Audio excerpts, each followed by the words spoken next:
Hello everyone, welcome to Gate Academy. तो आज का जो वीडियो है स्पेशली रैंकर्स लोगों के लिए। आप देख रहे हो गेट 2021 का एग्जाम देने वाले हो और रैंक जो है वो 1 to 100 लिखो। बहुत कम ऐसे वीडियो बनाता हूँ जिसमें मैं रैंकर्स पे फोकस करता हूँ, क्योंकि मेरे को इन जनरल लोग ऐसे चाहिए जो लाइफ में अच्छा कर सके, चाहे कभी कभी रैंक नहीं भी आती, आपका दिन काम नहीं करता।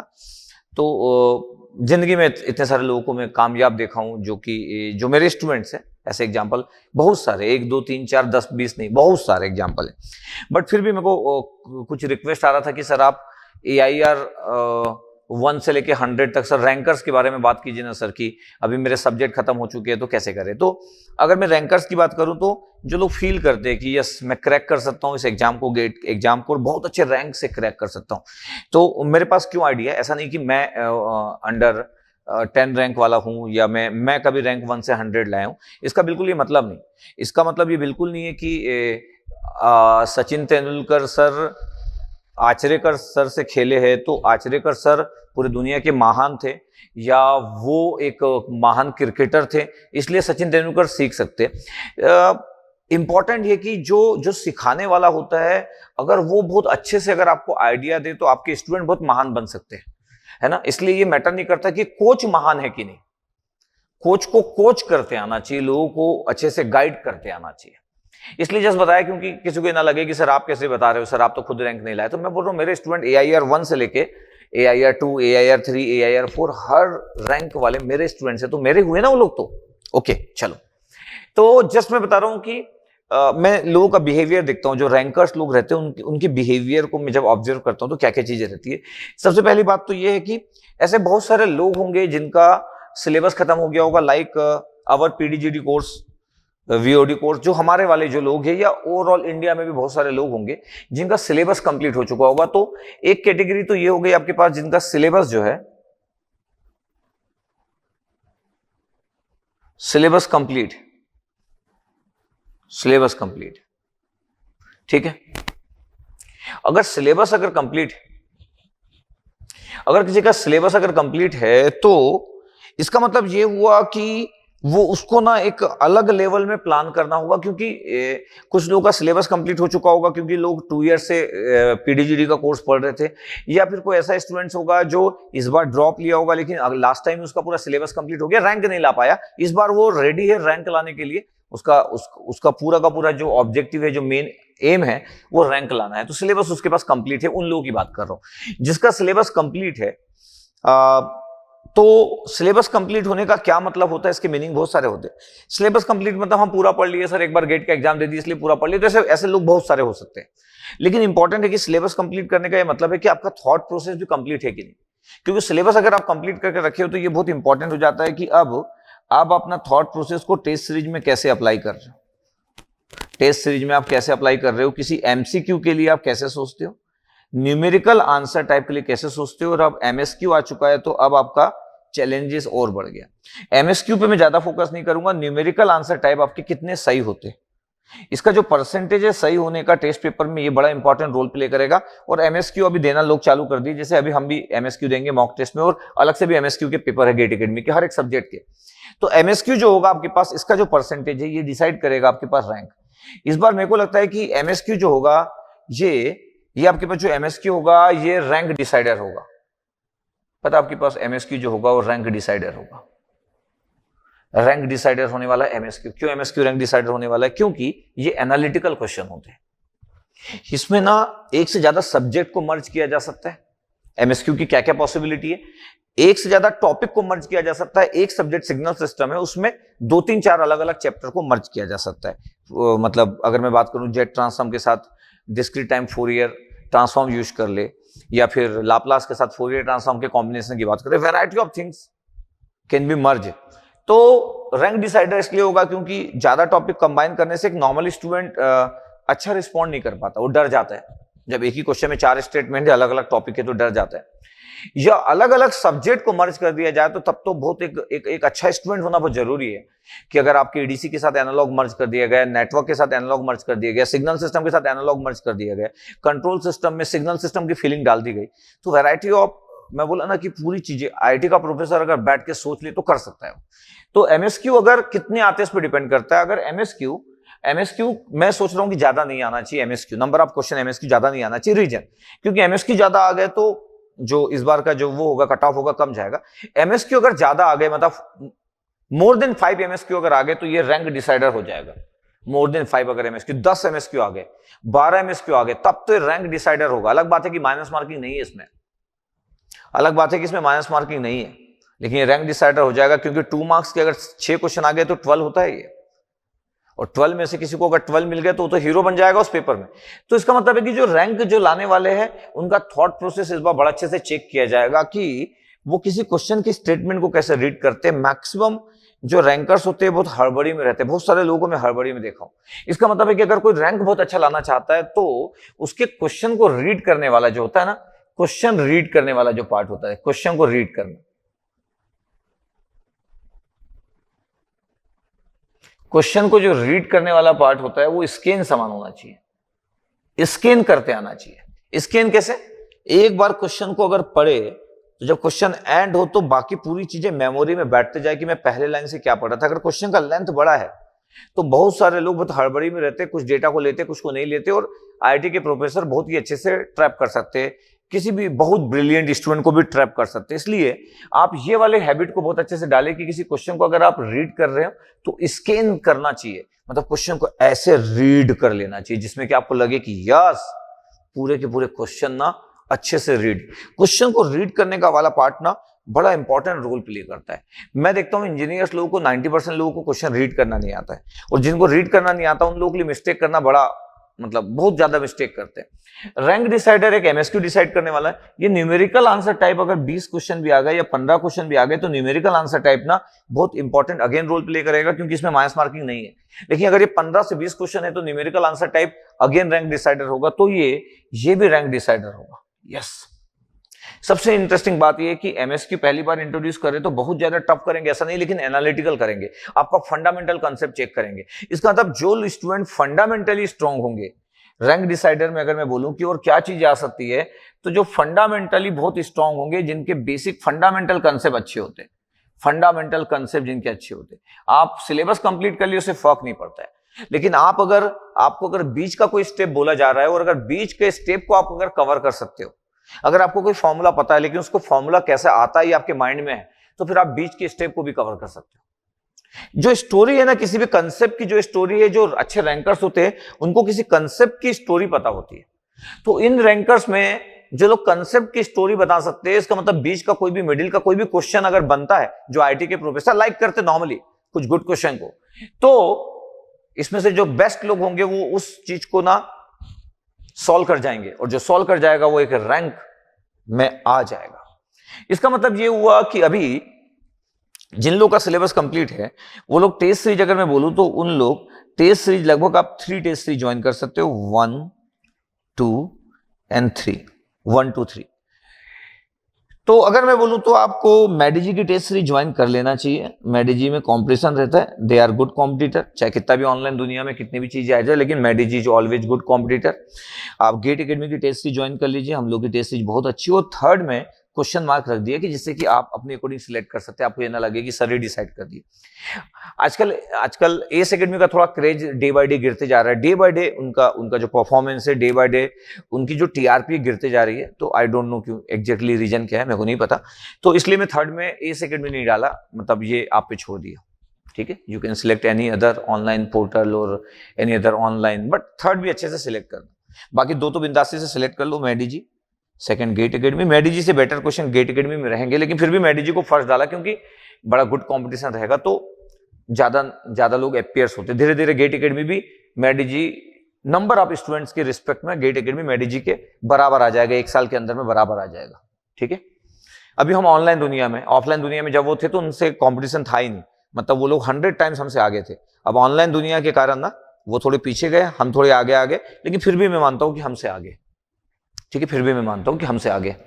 ठीक है, तो मैडीजी और गेट एकेडमी का आप बिल्कुल टेस्ट सीरीज ज्वाइन कर सकते हैं। और टेस्ट सीरीज को कैसे अटेम्प्ट करना है, क्योंकि आपका कोर्स कंप्लीट हो चुका है, तो आप ना आप सब्जेक्ट वाइज टेस्ट देना चालू करो, फ्रिक्वेंटली टेस्ट देना चालू करो। इसमें से बहुत सारे लोग ना बहुत सिलेबस कंप्लीट हो गया तो बहुत नॉर्मल बिहेव करेंगे, नॉर्मल रिस्पॉन्ड करेंगे, अपने टाइम को अच्छे से यूटिलाइज नहीं करेंगे। जो लोगों में जबरदस्त एफर्ट लगाने का जो कैपेबिलिटी रहता है, करके कुछ कर गुजरना है, वो लोग अभी भी लगे होंगे।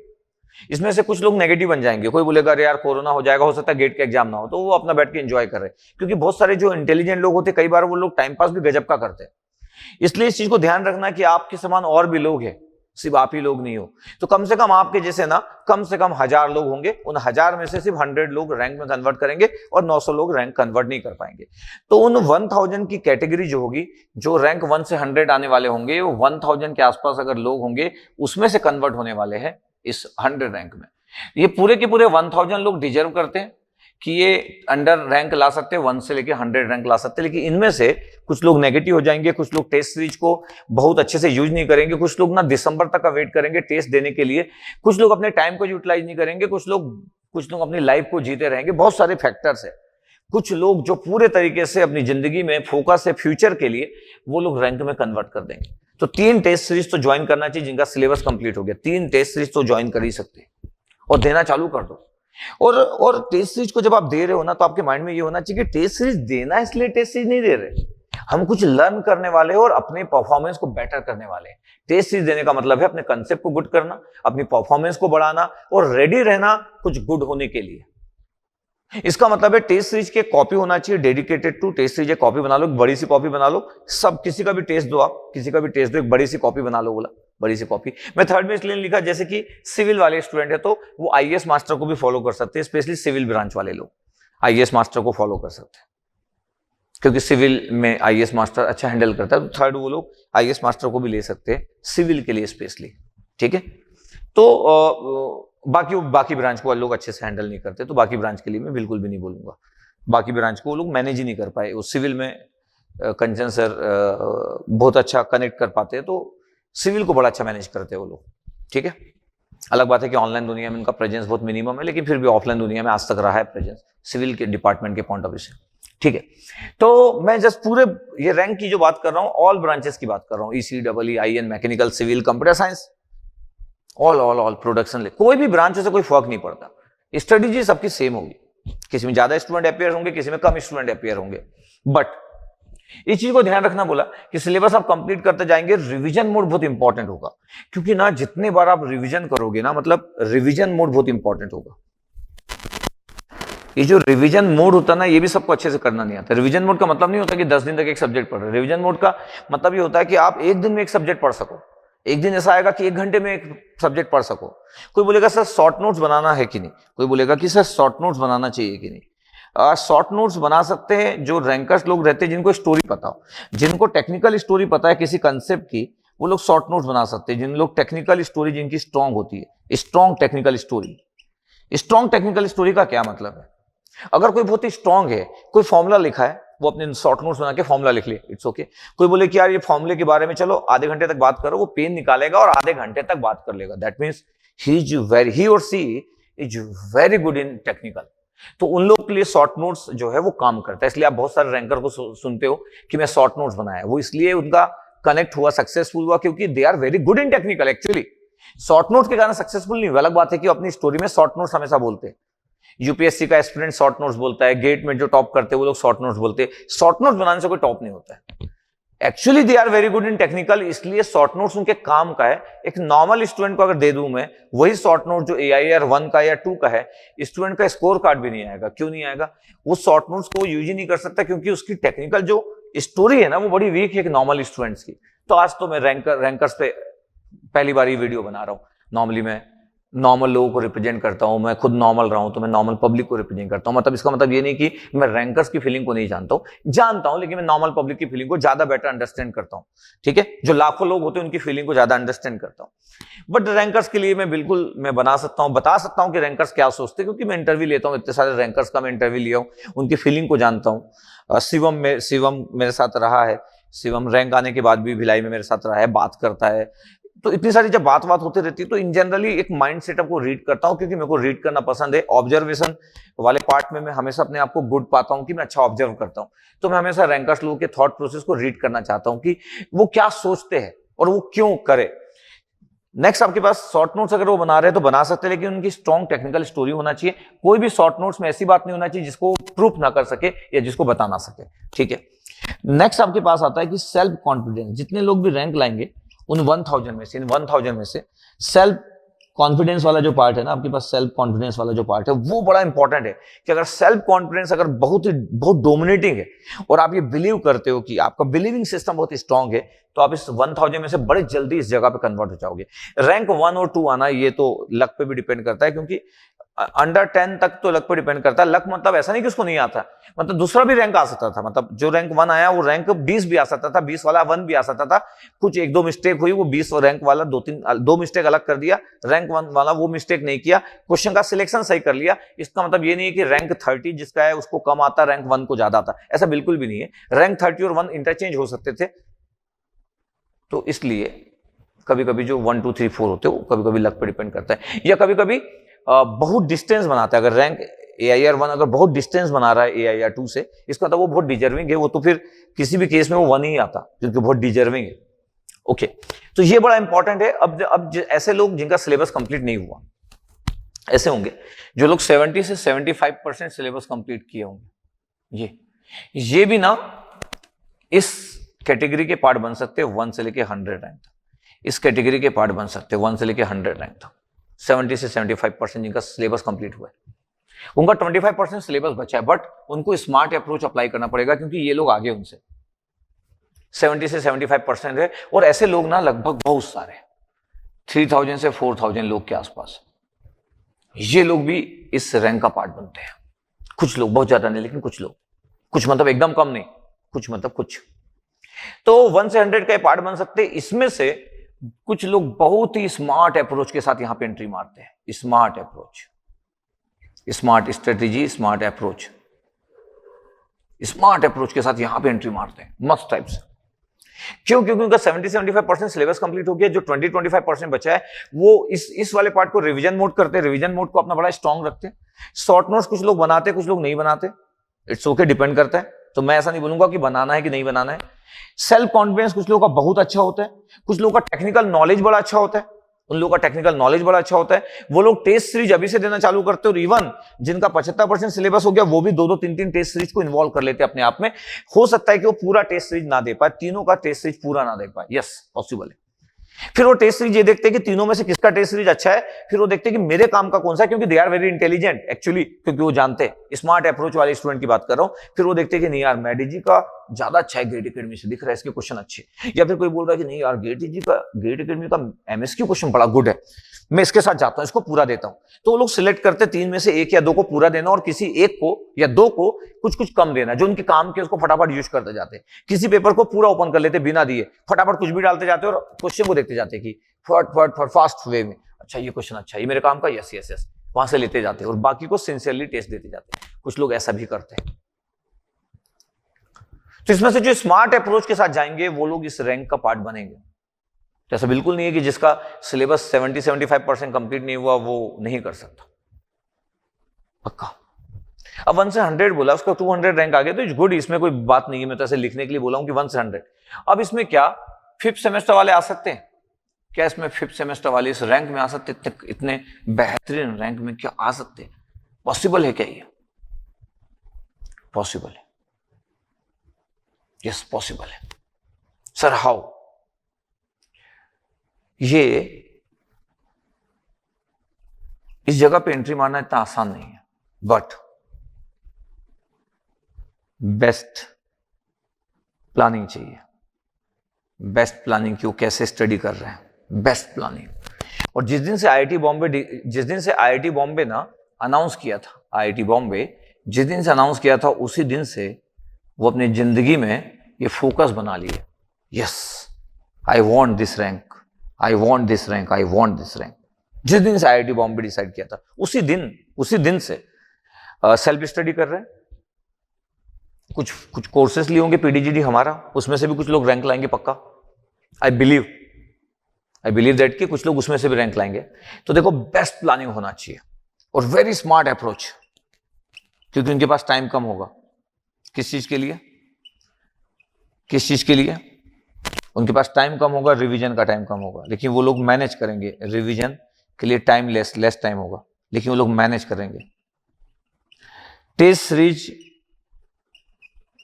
वो लोग स्मार्टली डिसाइड करेंगे, क्योंकि उसके लिए भी उनके पास टाइम कम होगा, तो लेस टाइम में वो लोग रिवीजन भी करेंगे, टेस्ट सीरीज भी देंगे। एक आधे दो टेस्ट वो लोग, ये लोग 1 या 2 टेस्ट सीरीज में जाना चाहिए, 1 और 2 टेस्ट सीरीज, बस 1 और 2 टेस्ट सीरीज। अगर मेरे से कोई बोले तो मैडीजी और गेट एकेडमी का ज्वाइन कर लो। जस्ट कोई बोलेगा सर आप गेट एकेडमी तो पढ़ाते हो इसलिए गेट एकेडमी बोल रहे, वो आप पे डिपेंड करता है कि आप मेरे बारे में क्या सोचते हो और क्या जानते हो। ओके, तो 1 और 2 टेस्ट सीरीज आपके पास, यस। और अगर वो इतने अच्छे अप्रोच के साथ अगर गए, yes they can convert, but ये पॉसिबल है, इम्पॉसिबल नहीं है, और इतना इजी भी पॉसिबल नहीं है इस जगह पे एंट्री मारना जहां पे बहुत बेहतरीन लोग भी है। इसका मतलब पूरी भीड़ को क्रॉस करते हुए, वो वहां पे भीड़ एक स्मार्ट लोग की भीड़ है, 1000 3 to 4000, उस स्मार्ट भीड़ में ना समझ ना गजब टाइप की एंट्री मारना पड़ेगा। जैसे लोग एक्टर लोग नहीं होते, सुपरस्टार एक्टर, गजब एंट्री मारते।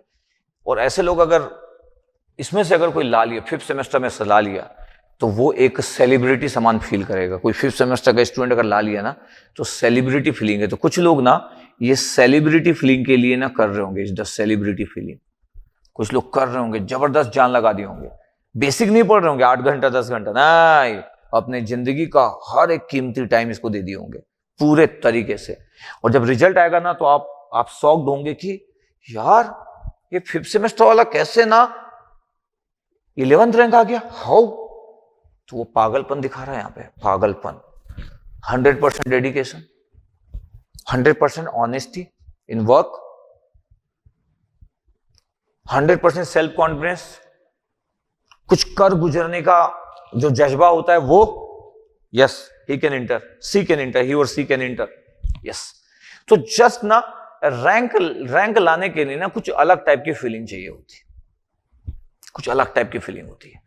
रैंक 1 और रैंक 50 वाला एक ही जगह पे बैठता है। अगर ONGC में दोनों है तो दोनों एक ही जगह पे बैठते हैं। ऐसा नहीं है कि किसी को कुछ मिल जाता है, बस फीलिंग वाली बात है। तो ऐसा कुछ नहीं है कि रैंक 1 है, मेरा 100 रैंक है, मैं भी ONGC में काम कर रहा हूँ, आपका 1 है, आप भी ONGC में काम कर रहे, फ्रेंड हो गया यार, बोथ आर फ्रेंड। ऐसा नहीं है कि वो कंपनी वाले 1 वाले को ज्यादा वैल्यू देंगे, 2 वाले को ज्यादा वैल्यू देंगे, क्योंकि मेरा 100 है तो मेरे को कम वैल्यू देंगे। नो, एक बार आप किसी कंपनी में गए, किसी PSU में गए, किसी IIT में गए, all are same. IIT Bombay में जितने लोग पढ़ते हैं ऑल आर सेम, चाहे AIR 1 हो, चाहे AIR 300 हो, ऑल आर सेम। जब प्लेसमेंट होता ना, तो कभी भी ना वो प्लेसमेंट वाले गेट का, एमटेक में जब प्लेसमेंट होता है तो वो लोग गेट का रैंक नहीं बताते कि बताओ अरे ये तो AIR 1 था भाई, AIR 1 ले लो। नो नो, ऐसा कभी नहीं होता। जैसे कि मेरे को किसी का अगर लेना है तो मैं 12th में अगर CG में अगर वो AIR 1 होगा तो ऐसा नहीं कि मैं उसको सिलेक्ट कर लूंगा, नहीं, आई विल नॉट सिलेक्ट जब तक इसमें बात नहीं होगी। ओके, ऐसा कभी नहीं होता है। तो जस्ट मैं बताया कि 5th सेमेस्टर वाले को एंट्री अगर इस रैंक में जाना है, is not easy but impossible नहीं है। कुछ best planning, best smart approach, revision के लिए लेस टाइम, टेस्ट सीरीज को लेस टाइम, हर एक चीज में बेटर वर्जन फॉर्म में जाना है, हर एक चीज में कंपेयर टू वो सब कैटेगरी के लोग हैं। यस, ये इंटर कर सकते हैं, इसमें से भी लोग इंटर कर सकते हैं, इसमें से ज्यादा लोग और इंटर करेंगे। और यहाँ पे तो और भी पॉसिबिलिटी, ये तो अच्छे लोगों का एक ग्रुप है, एक अच्छे लोगों का ग्रुप है, तो अच्छी खासी फाइट होती है जब एकदम अच्छी रैंक आती है। इसलिए कई बार मतलब लक पे डिपेंड करता है कि आप 2-4 मिस्टेक कर दिया। अब MSQ क्वेश्चन अगर आप अच्छे से नहीं बनाए, 12 क्वेश्चन MSQ आ गए और 12 में से आपका एक सही हुआ, गए भी अपन तो गए। इसलिए ना ऐसे लोग जिनका सिलेबस बहुत अच्छे से कंप्लीट होगा, जो सिलेबस की बारीकी को समझते हैं, किसी कंसेप्ट की डिटेलिंग को समझते हैं, वो लोग बड़ा अच्छा रैंक कन्वर्ट कर सकते हैं, बड़ा अच्छा रैंक कन्वर्ट कर सकते हैं। याद रखना, शॉर्ट नोट्स तभी गुड है जब उसकी स्ट्रॉन्ग टेक्निकल स्टोरी है, अदरवाइज ये बड़े इंपॉर्टेंट नहीं है, ये सिर्फ स्कोर कार्ड ला सकते हैं बस। तो नॉर्मल लोगों की बात कर रहा हूं, ठीक है।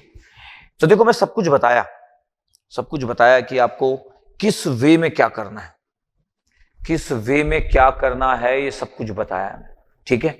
तो आई होप कि आपको क्लियर हुआ होगा कि अगर आप रैंक लाना चाहते हो तो आपके अंदर की एक फीलिंग जबरदस्त होना चाहिए। आप बैठ के पढ़ रहे हो, सिर्फ पढ़ने से रैंक नहीं आता, क्योंकि बहुत सारे लोग पढ़ते हैं। किस स्टाइल से पढ़ रहे हो, टेस्ट सीरीज देने से रैंक नहीं आता। किस स्टाइल से टेस्ट सीरीज दे रहे हो, टेस्ट सीरीज को कैसे यूटिलाइज कर रहे हो। शॉर्ट नोट्स बनाने से रैंक नहीं आता, किस वे में शॉर्ट नोट्स बना रहे हो, शॉर्ट नोट्स बनाते समय आपकी थिंकिंग क्या है। शॉर्ट नोट्स जहां बने वहां पे स्टोरी कहीं पे मेंशन है क्या, थोड़ी बहुत, सबका अलग अलग स्टाइल होता है, उस पर डिपेंड करता है। आपका खुद का बिलीविंग सिस्टम कैसा है, खुद के लिए सेल्फ बिलीविंग, सेल्फ कॉन्फिडेंस कैसा है, वो बहुत मैटर करेगा एकदम अच्छा रैंक लाना है तो।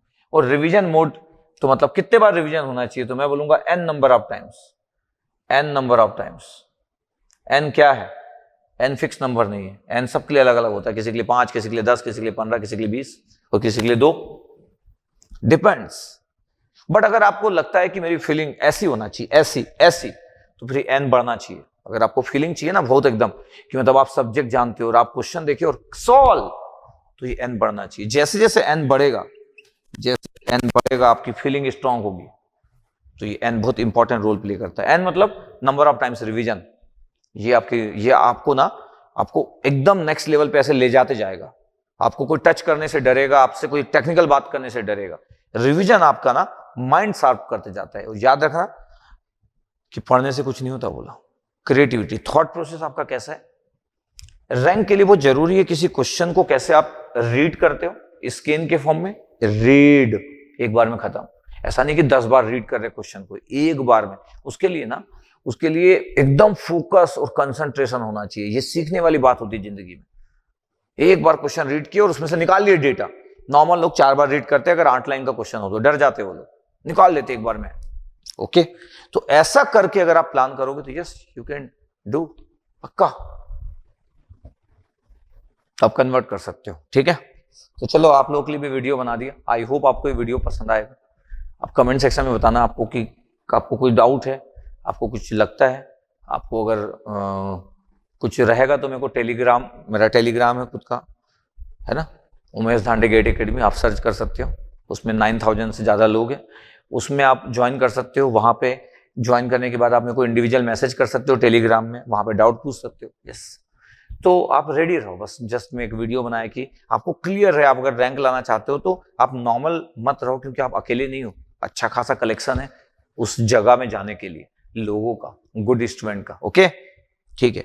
और फिर आपको खराब लगेगा ना, क्यों सर मेरा पिछली बार सर 700 रैंक था, ठीक है सर, मेरा जूनियर ना सर पता नहीं सर 11 रैंक ला लिया सर, मेरा ना 450 रैंक आया सर, पहली बार में 800 रैंक था सर, इस बार 450 आया। अब सर मैं हंस भी नहीं पा रहा हूं। 450 rank is good sir, but मैं हंस नहीं पा रहा हूं। क्यों सर, मेरा जूनियर पता नहीं सर मेरे से ही पूछता था पूरे देर तक, उसको ज्यादा मेरे समान तो नहीं आता था सर, 11 रैंक ला लिया सर, मेरे को तो समझ नहीं आ रहा कि मैं क्या करूं। ध्यान देना, ध्यान देना बोला, जो मैं बोला अभी रिपीट किया, जो है ना, आसान नहीं डाइजेस्ट कर पाना, आसान नहीं है। उस दिन मत रोना, उस दिन मत रोना। ओके, रेडी रहो।